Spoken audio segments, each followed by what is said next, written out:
함께 읽을 기록된 하나님 말씀은 히브리서 제10장 19절에서 25절까지의 말씀, 저 여러분 한 절씩 교독합니다. 먼저 19절 말씀 제가 먼저 봉독하겠습니다.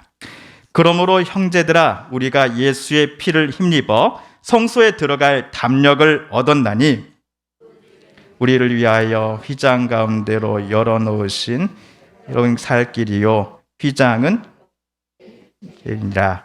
또 하나님의 집 다스리는 큰 제사장이 계심에 우리가 마음의 뿌리를 받아 악한 양심으로부터 벗어나며 썼으니 믿음으로 하나님께 나아가자. 또 약속하신 이는 미쁘시니 우리가 믿는 도리의 소망을 움직이지 말며 굳게 잡고 서로 돌아보아 사랑과 선행을 격려하며 모이기를 패하는 어떤 사람들의 습관과 같이 하지 말고 오직 권하여 그날이 가까움을 볼수록 더욱 그리하자. 아멘. 공을 이용해서 운동 경기를 하는 스포츠를 우리 구기 종목이라고 부릅니다. 예를 들어 야구, 축구, 배구, 농구가 구기 종목에 해당합니다. 지난 여름에 올림픽에서 우리나라 여자 배구가 4강 신화를 이뤄내면서 올림픽이 끝난 후에 여자 배구 시청률이 남자 경기보다 더 높아졌다라는 이야기를 듣기도 합니다. 여자 배구의 인기가 올림픽을 계기로 많이 올라간 것 같습니다. 여자 배구에 대한 이 국민들의 높아진 관심과 사랑은 또 코트에서 뛰는 여자 배구 선수들에게 큰 힘이 되겠지요. 또 여자 배구를 발전시키고 또 크게 하는 데 있어서 좋은 활력소가 될 것입니다. 반면 지금까지 우리나라 구기 종목, 공으로 하는 종목 중에서 최고 인기 스포츠는 무엇이었을까요? 아마 야구 아니었을까 싶습니다. 하지만 올해 올림픽 전에 프로야구 일부 선수가 코로나19 방역 수칙을 어긴 사실이 밝혀지고 또 석연치 않은 이유로 리그가 최초로 2주간 파행되는 것 때문에 많은 이들이 야구계에 실망했습니다. 인기가 떨어지는 것은 그야말로 폭포수처럼 순식간인데 떨어진 신뢰를 다시 회복하기란 참으로 오랜 시간이 걸리겠지요. 그럼에도 야구계는 이러한 분위기를 올림픽 금메달로서 한번 만회해 보려고 했던 것 같습니다. 그러나 야구 관계자, 또 선수, 또 국민 모두의 기대하는 턱없이 모자란 성적으로 야구 대표팀은 일본에서 귀국하였습니다. 설상가상으로 이 시합이 다 끝나지도 않았음에도 벌써 게임을 포기한 듯한 표정으로 운동장을 바라보던 어떤 선수의 모습이 TV 중계의 카메라에 잡히자 이 국민들의 분노 수치가 꼭대기를 찍고 말았습니다. 당시 해설을 하던 메이저리그 출신의 박찬호 해설위원은 우리가 지더라도 우리가 상대방에게 또 다른 이에게 보여줘서는 안 되는 모습을 보여주면 안 된다 하면서 계속해서 끝까지 선수들은 파이팅을 외쳐야 한다라고 목소리를 높였습니다. 귀국 당일에 그 선수는 보여드려서는 안 될 모습을 보여드린 게 맞습니다. 허탈하고 아쉬운 마음에 그런 표정이 나온 것 같습니다. 변명의 여지 없이 죄송합니다라는 사과문을 나중에 발표를 했습니다. 질타를 받아들이고 앞으로는 성실하게 임하는 모습을 많은 국민들에게 보여드리도록 하겠습니다라고 약속까지 했습니다. 이 목사이면서 또한 프로야구 광팬 중에 한 명인 저는 이 선수가 자기가 했던 약속을 앞으로도 늘 기억하는 프로야구 선수로 활동해 주기를 바라봅니다. 이 선수의 사과문 중에서 저는 성실하게 임하는 모습이라는 이 문구가 유독 제 눈에 들어왔습니다. 국어사전 찾아보면요, 성실하다의 정의가 정성스럽고 참되다라는 의미입니다. 비슷한 의미로는 독실하다, 착실하다가 있습니다. 좀 더 넓게 생각해 보면 신실하다라는 표현도 여기에 해당될 것 같습니다. 신실하다란 뜻도 믿음직하고 착실하다에서 성실하다와 바꿔서도 무방할 것 같습니다. 앞에서 공을 가지고 경기하는 스포츠를 구기 종목이라고 말씀드렸는데요. 야구, 축구, 농구, 배구 경기에 사용하는 공은 그나마 모두 둥글둥글한 형태이죠. 그런데 여기 나온 럭비공은 여러분 어떻습니까? 길쭉한 타원형이죠. 선수가 공을 끼고 달리며 또 손으로 이걸 던지기에는 럭비공이 최고입니다.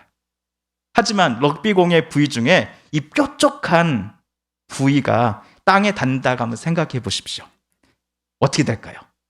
갑자기 막 솟구친다거나 예상과는 다른 완전히 다른 방향으로 막 공이 튀어버릴 가능성이 높겠지요. 그야말로 공이 어디로 튈지 예측 불가능하다라는 것입니다.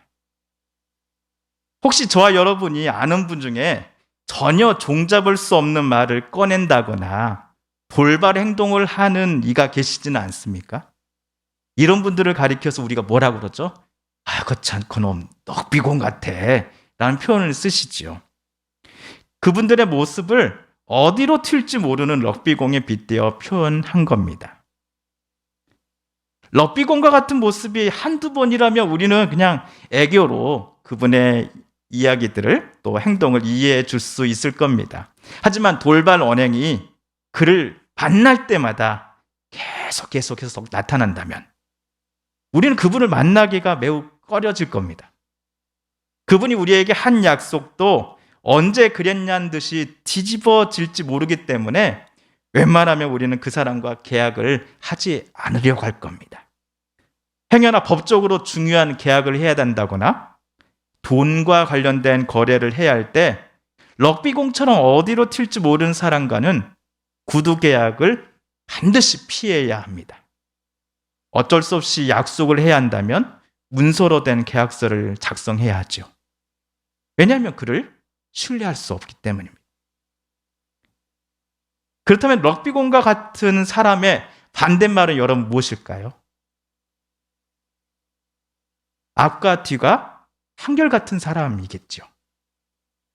그것을 우리에게 익숙한 표현으로 고치면 신실한 사람, 성실한 사람이 됩니다. 말과 행동을 일치시키고자 애쓴 사람이 됩니다.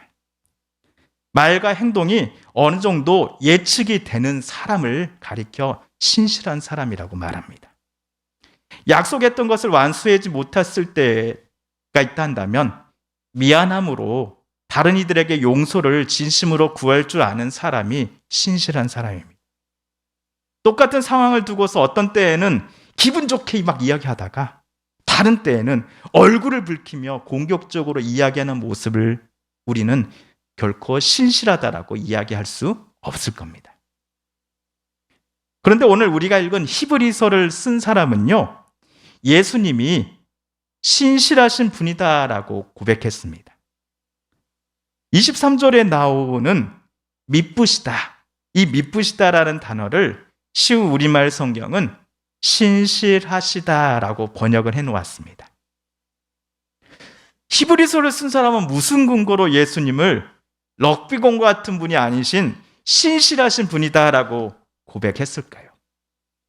우리 19절을 새번역 성경으로 다시 한번 읽어보겠습니다. 19절입니다. 시작. 그러므로 형제 자매 여러분, 우리는 예수의 피를 힘입어서 담대하게 지성소에 들어가게 되었습니다. 여러분, 지성소는 어떤 곳입니까? 성막 안 두 개의 공간 중에 언약궤, 즉 법궤가 있는 곳이 지성소입니다. 성막 안 다른 공간은 성소라고 합니다. 다행히도 우리가 매일 아침마다 묵상하는 출애굽기 본문이 지성소와 성소에 대한 말씀입니다.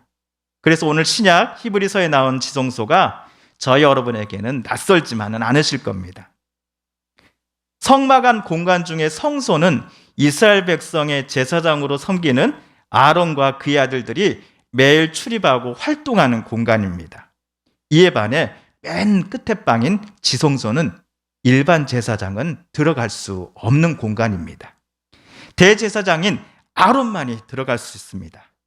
그것도 1년에 딱 한 차례 대속죄일이라고 하는 특별한 절기에만 언약궤가 있는 이 지성소 휘장을 젖히고 그가 들어갈 수 있습니다.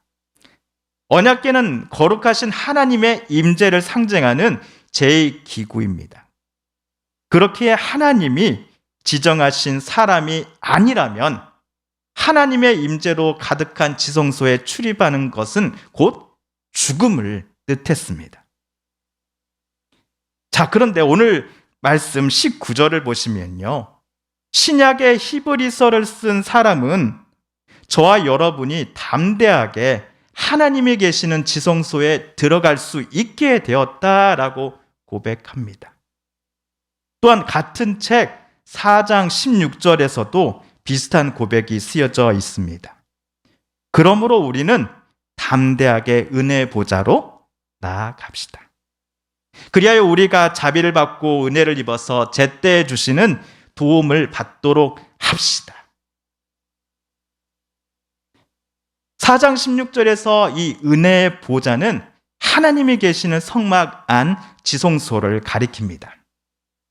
구약의 모세 시대의 은혜의 보좌는 아무나 아무 때나 들어갈 수 없는 곳이었습니다. 하지만 어떻게 된 일인지 신약의 시대를 살아가는 히브리서를 쓴 사람은 저와 여러분에게 말하기를 담대하게 용감하게 은혜의 보좌로 나아가십시다라고 권면하는 게 아닙니까? 1년에 딱 한 번 지성소에 들어가 하나님 앞에 설 수 있었던 대제사장 아론도 혹시라도 하나님의 임재가 그를 치실지 몰라서 허리에는 끈과 방울을 매달고서 휘장을 젖히고 들어갔습니다. 그런데도 이렇게 무서운 곳으로 히브리서 기자는 우리 모두 용감하게 그곳으로 들어가십시다라고 외치고 있는 겁니다. 그 이유는 예수의 피를 힘입고자 하는 이들은 지성소 앞으로 나아갈 자격을 얻게 되었기 때문입니다. 지성소와 성소를 구별하던 성막 안의 그 휘장이 예수님께서 십자가에서 매달려 숨을 거두실 때에 위에서 아래로 찢어졌습니다. 이때부터 성소에서도 사람들은 지성소를 환히 볼 수 있게 되었습니다. 예수는 죽으셨으나 당신의 그 죽음을 통하여서 우리를 예수께서는 살리시고자 하신 겁니다. 이 사실을 되새겨 보시면서요, 오늘 말씀 20절을 다시 한번 제가 읽어보겠습니다. 예수께서는 휘장을 뚫고 우리에게 새로운 살 길을 열어주셨습니다. 그런데 그 휘장은 곧 그의 육체입니다. 주후 70년 로마 유다 대전쟁 때 예루살렘 성전은 잿더미가 되었습니다. 더 이상 휘장으로 구분된 성막 또 성소와 지성소로 이루어진 성전은 우리에게 존재하지 않습니다. 오늘날 우리에게는 교회라고 하는 이 예배당 건물이 성막의 아니면 성전의 역할을 일부 상징하고 있을 뿐입니다. 일부 목사님들이 이 자신들이 서서 설교하는 이 강대상을 신성시 여기면서 성도들이 이곳에 올라오는 것을 금하는 것을 저는 자라오면서 종종 보았습니다. 우리 교회로 치면은 이 녹색 인조 잔디가 깔린 이 특별한 구역이 성막, 성전 안에서 지성소라는 것입니다. 그러나 하나님께서 하늘에서 내려와 사람들이 사는 곳 가운데 임재하신 곳이기에 그곳은 거룩한 곳이요, 즉 지성소가 되었던 겁니다.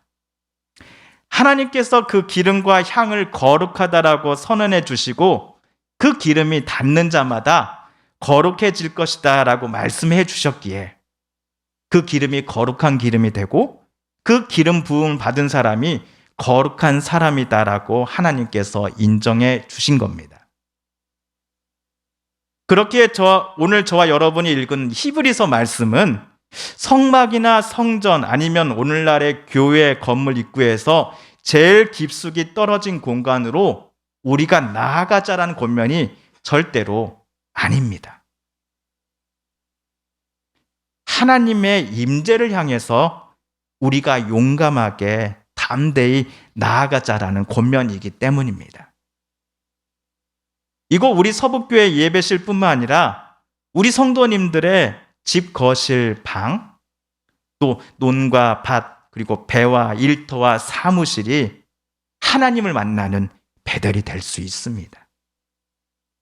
하나님의 말씀이 들려지고 하나님의 돌보심과 지켜주심이 느껴지는 곳으로 주저하지 말고 하나님 앞으로 나아가 부르짖으며 저와 여러분 안에 담긴 아픔과 힘듦의 사연을 눈물로 토로하라는 것입니다.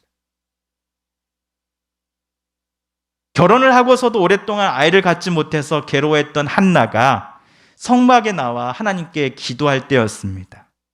이를 지켜보던 제사장 엘리가 뭐라고 말했냐 하면 제발 포도주를 좀 끊어라, 술 좀 그만 먹어라 라고 질책한 겁니다.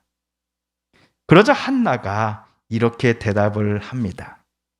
한나가 대답하여 이르되 내 주여 그렇지 아니하니이다. 나는 마음이 슬픈 여자라 포도주나 독주를 마신 것이 아니요 여호와 앞에 내 심정을 통한 것뿐이니 당신의 여종을 악한 여자로 여기지 마시옵소서. 내가 지금까지 말한 것은 나의 원통함과 격분됨이 많기 때문이니다 하는지라.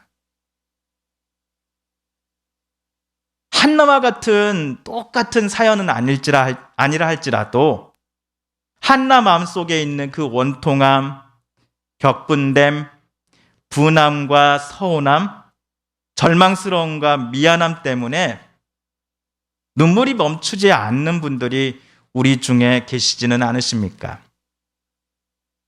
오늘 히브리서 기자는 우리들에게 말하기를 우리에게 새로운 살 길을 열어주신 그 예수의 피를 힘입어 생명을 허락하신 하나님께 나아가자라고 외쳤습니다. 엘리야와 같은 제사장은 한나의 속마음도 모르고 그녀의 마음을 더더욱 아프게 했습니다. 하지만 하나님의 집을 다스리시는 영원한 대제사장이신 예수 그리스도는 늘 언제나 변함없이 저와 여러분을 하나님 앞으로 데리고 나아가고자 하십니다. 우리의 마음에 뿌려진 그 예수의 피는 우리로 하여금 죄책감에서 벗어나게 해주십니다. 물두멍에 담긴 그 맑은 물로써 모세 당시 제사장들이 몸과 또 발을 깨끗하게 씻었던 것처럼 십자가에 흘리신 예수의 보혈은 저와 여러분을 깨끗하게 씻겨 주셨기 때문입니다. 저와 여러분이 예수님을 온전히 신뢰하면서 예수의 이름과 그 보혈을 의지하여 하나님 앞으로 나아갈 때마다 때를 따라 주시는 하나님의 은혜와 자비를 우리는 받을 것이기 때문입니다. 우리를 하나님 앞으로 매 순간 인도하고자 하신 예수님은 럭비공과 같은 분이 아니십니다. 어떤 때는 우리를 치시고 벌 주시기 위해서 하나님께 인도하는 것이다 한다면 예수의 손을 잡고서 하나님께 우리가 나아간다는 것이 얼마나 두렵고 무서운 일이 되겠습니까? 그러나 오늘 히브리서 기자가 23절에서 고백했듯이 하나님의 아드님이신 예수는 신실하신 분이십니다. 다윗은 주님을 의지하는 이들의 영혼을 절망에 그대로 내버려 두지 아니하시며 주의 거룩한 자들을 절대로 멸망시키지 않으실 것입니다 라고 고백합니다. 이러한 우리의 소망과 바람 그리고 눈물의 부르짖음을 하나님의 아드님 예수께서는 절대로 모른 척 하지 않으시고 예수님은 우리들을 하나님 앞으로 데리고 나아가고자 하십니다. 우리의 마음뿐만 아니라 우리의 몸 그리고 어디서부터 꼬였는지 시간이 지날수록 힘들어져 가는 사람과 사람 사이의 관계들 그리고 내 가정과 회사의 경제 상황이라고 하는 무거운 인생의 짐들마저도 예수께서는 우리가 다른 이가 아닌 하나님 앞에 들고 나아가기를 원하십니다. 고쳐주시고 치료하시며 회복시켜주시는 그 하나님의 은혜, 즉 때를 따라 돕는 은혜로 우리 안을 가득 채워주시기를 기뻐하는 하나님 아버지 앞으로 예수께서는 우리를 늘 인도하기 원하십니다. 이런 예수님을 가리켜 오늘 히브리서를 쓴 이는 우리에게 약속하신 분은 신실하시니 우리는 흔들리지 말고 우리가 고백하는 그 소망을 굳게 지키십시다라고 말했던 것이지요. 솔직히 이 험한 세상에 솔직히 나 그리고 내 가족을 챙기는 것도 참으로 벅찬 게 사실입니다. 다른 사람을 무시해서 깔보서가 아니라 다른 이들마저 신경 써줄 여력이 솔직히 우리에게 잘 남아있지 않다는 설명이 더 적절한 것 같습니다. 그럼에도 하나님께서 하나님의 자녀여 거룩한 무리로 인정받고 부름받은 저와 여러분이 이 땅에 살아갈 때에 오늘 24절에서 나온 권면처럼 서로 마음을 써서 사랑과 선한 일을 하도록 서로서로를 격려합시다 라고 말한 이유는 신실하신 예수님이 아니고서는 절대로 설명이 되지 않을 겁니다. 예수의 이름이 먼저 나를 변화시키시고 예수의 말씀이 나를 위로하셨으며 예수의 보혈이 나를 하나님 앞으로 나아가 때를 따라 돕는 그 하나님의 은혜를 맛보고 경험케 해주셨음을 우리가 미리 경험했기 때문입니다. 그렇다면 우리도 예수의 이름을 다른 이들에게 전해야 하지 않겠습니까? 전도지를 만들어서 모르는 이들에게 예수 믿으십시오라고 말하는 것도 예수의 이름을 전하는 것이겠지만 오늘 성경은 내가 힘들고 아플 때에 어느 누구도 나를 위로해 주지 못할 때에 허우적거리는 이 삶의 진흙구덩이 속에서 누구도 나를 건져주지 못했을 때 하나님의 임재 앞으로 나를 인도해 주신 그 예수의 은혜와 신실하심의 경험을 내 옆에 앉은 성도에게, 내 사랑하는 자녀들에게, 내 이웃들에게 나누며 그들도 신실하신 예수의 이름을 붙잡고 의지할 수 있도록 우리는 예수님께 간구하며 부탁해야 할 것입니다. 그 예수님을 우리의 삶의 언어로, 우리의 말로써 증거하고 또 우리가 받았던 그 사랑과 그 감격을 다른 이들에게도 전하시는 사랑하는 우리 성도님들 또 제가 되기를 이 아침 하나님 앞에 함께 다짐해 보겠습니다. 함께 기도하겠습니다.